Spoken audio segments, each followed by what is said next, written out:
না, ষোড়শী বর্ষিয়া বলেই তাকে ষোড়শী বলা হয়।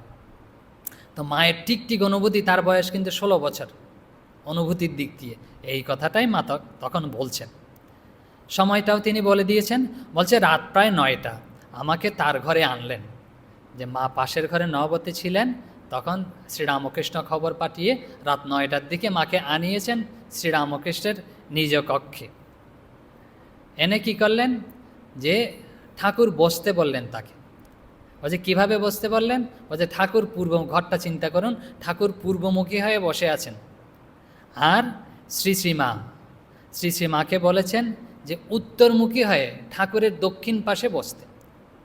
তো কীভাবে হয় আপনারা বোঝার জন্য আরেকটু ভালো করে উদাহরণ দিয়ে, আমরা ঢাকায় দুর্গা পূজা হয় দেখেছেন, যে পূজারী পূর্বমুখী হয়ে বসে, আর মা দুর্গার প্রতিমা হচ্ছে তার ডান পাশে, না উত্তরমুখী হয়ে থাকে। ঠাকুর শ্রীরামকৃষ্ণ ঠিক সেভাবেই পূজা করেছিলেন। যে শরৎ মহারাজ বলছেন যে এভাবে বসছিলেন। আর কোথায় বসতে দিয়েছিলেন, একটা সুন্দর আলিম্পনা ভূষিত, মানে হচ্ছে অলঙ্কৃত একটা পিঠ রয়েছে যে আঁকা, তো ওই পিঠে শ্রী শ্রীমাকে বসিয়েছিলেন। এখন তো পূজা করার জন্য তো জোগাড় যন্ত্র দরকার। মাকে জিজ্ঞেস করা হচ্ছে এইসব ব্যবস্থা কে করেছিলেন, আলিম্পনা অলঙ্কৃত পিঠ, তারপর হচ্ছে ফুল বেলপাতা, যা যা প্রয়োজন, কোষাকুষি যা যা প্রয়োজন। বলছে মা বলছেন ভাগ্নে হৃদয় সব ঠিকঠাক করে দিলেন, সব জোগাড় যন্ত্র করে দিয়েছেন ভাগ্নে হৃদয়। আর হচ্ছে দিনু মানে কি, হচ্ছে রাধা গোবিন্দের পূজারী, যে তিনি পূজার কাজ সব শেষ করে এসে রাধা গোবিন্দের মন্দিরে বলছে সব ফুল বেলপাতা সব এনে দিয়েছিলেন।